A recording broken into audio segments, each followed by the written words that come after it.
Recording.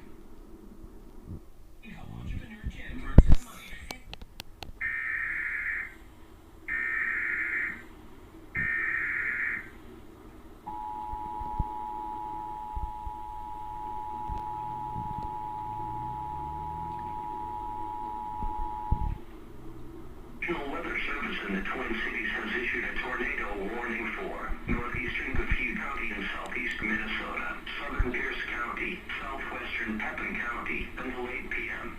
At 7:13 p.m., radar indicated a storm capable of producing a tornado. The most dangerous part of the storm was near Hager City, or over Hager City, and moving southeast at 30 miles per hour. Locations in the warning include Esdale, Bay City, Maiden Rock, Frontenac, Plum City, Stockholm, Porcupine, Pepin, Ella. When a tornado warning is issued based on radar, it means that strong rotation has been detected in the storm.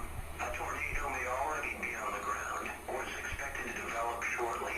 The tornado watch remains in effect until midnight Saturday morning for southern Minnesota and west central Wisconsin.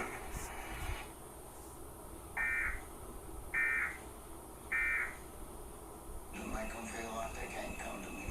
No conversation.